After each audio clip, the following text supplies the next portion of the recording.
Welcome to the Happiness Happens podcast. I'm Simona Costantini, blogger, storyteller, and life enthusiast. Each week, I will bring you an idea, guest, or positive thought to help inspire you to create happiness and live on purpose. We decide the stories we tell ourselves and where we choose to invest our energy. It's time to cultivate a positive mind for a positive, more meaningful life. I'm so grateful you popped in. Now let's get started. Hello, friends. Welcome back to another episode on the podcast.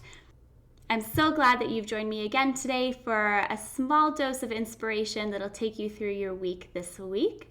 This episode is going to be extremely short today and is meant to just be a small piece of information that you can take with you as you go about your weekly activities.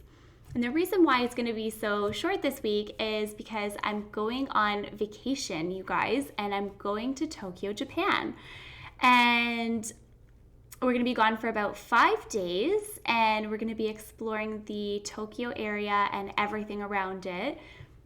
We have so much stuff jam-packed into the 5 days that we're going to be there, and one of them is going to be travel days because of the time difference. So we're really excited about that. And, I've been thinking about all the different things that we wanted to do, and Steve has definitely been researching and actually doing more of the research than I have. But I was looking at all of the different types of things that we wanted to do, and I was looking for, vacation inspiration. And I kept coming across all these beautiful pictures, and they were so perfect. And it reminded me, and it actually inspired me for the topic for this week. It reminded me that not everything is always as it seems. And we can't always believe everything that's on the internet because it isn't always true. It isn't always exactly what it looks like. What we see online, whether you're on a social media platform or if you're just on something on Google or if you found a photo, here, there, or everywhere, it's a small selection of what's actually happening in someone's life, and it's perfectly curated to fit the audience that they want to. So your photo perfectly matches the intent of posting it. Social media in specific pretty much always showcases the best of people's lives, which is great in theory, but it's actually not at the same time because it's sometimes inauthentic to who that person may be. And this is just generally speaking and just things that I've observed over the past, in the past. A lot of the time people do things for likes, or they just do them because that's what's expected of them. Some people do it for encouragement, or to feel better about their own selves and their own, lives and situations. But people aren't always as happy as it seems. A lot of the time people can post things, big happy smiles, and they're not necessarily happy in that exact moment. So it changes the way that we think and that we feel as viewers of all this content.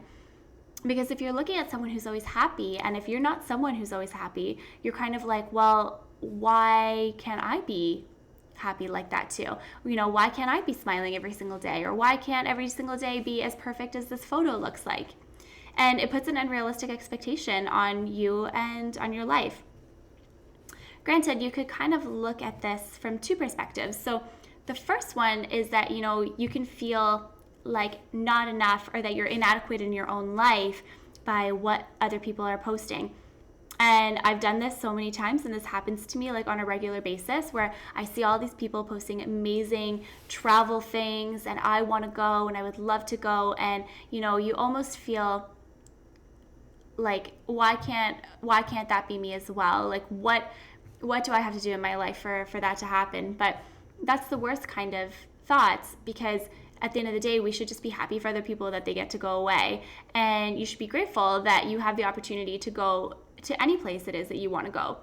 The second perspective is that if you're the person who's posting stuff, and if you're being a little bit inauthentic in what you're posting, and you think that it's just what people want to see, it makes you look to other people for validation or for reassurance in that, you're going to post this, and you're going to get X amount of likes, and so that's reassuring in our society. Educating yourself around all of this is probably the best policy. So it even goes for stuff like an illness. Like if you're sick and you're going to go online and you're just going to Google your symptoms, that's probably the worst thing you can do, because it's going to tell you that you have the worst diagnosis possible. It's all about educating yourself. It also ties in with, believing other people's opinions online or comments or news articles and kind of like harping on each other and not building people up and instead bringing people down. So that part in itself is a huge thing. If someone goes online and posts their opinion about something and, maybe you don't necessarily agree with it and you decide to reply back, that just is a complete shit show, pardon my French, because now you have all these different people with all these different opinions. Everybody thinks that they're right, and really sometimes the best policy is to just not even entertain it. Don't even go there. Don't make yourself feel that way. It's not going to make you feel good. You're just going to leave feeling angry, and you're entertaining something that you might not even really care that much about. We all make our own opinions and should educate ourselves on the realities of social media and the internet. Are people really as happy as they seem? Is the post that you're looking at as authentic as it looks to be? You really can start to question things and question everything. I do this pretty much all the time, and it's why in my day-to-day life, the content that I do post, I try to make very transparent and very authentic, because not every day is going to be a great day, but there's value in changing your perspective. So for me, it's more of an educational piece, if anything. People can be completely different in person. You really never know. So if you don't know them personally, take what they're doing with a grain of salt. And if you do know that person in person, then you know the authenticity behind it. Then you know the intent behind it. And you know that it's all in good faith, which is awesome. That makes it so much better and makes you want to engage with it so much more. I'm going to end with 2 final thoughts. The first one is that social media has become integrated into our daily lives. And the most valuable thing is to use your social media or any following that you may have for something positive, something encouraging, or something educational. To show people your life, but in an authentic way and a transparent way, if you feel comfortable doing that. When things are too perfect or look too perfect, it changes the standard of beauty, and it changes the standard about life, and it changes the standard about how people feel about themselves. It makes people not feel worthy or makes them feel insecure. And the second and the last thought that I have for you is how you portray your life online ultimately impacts the people who follow you, whether you realize it or not.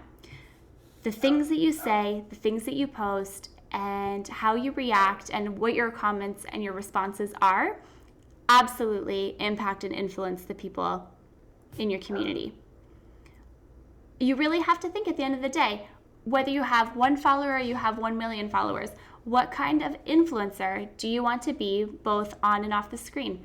How do you want to impact people in their daily life? And how can your truest self inspire people instead of make people feel sad or make people feel down? I'm going to leave you with that thought today. I can hear my dog barking. He's enjoying the patio in this -3-degree weather because that's just what he loves. So as I leave you with that thought, please let me know what you think about this episode. Leave a comment, leave a review, give us a 5-star if you like it. I would be forever grateful. Have a wonderful week, you guys. Bye. Thanks so much for being here today. I hope these words have brought you inspiration, insight, and a bit more happiness. Please leave a comment or a review if this episode resonates with you. I would be so grateful. Until next time, remember that happiness happens when you're least expecting it.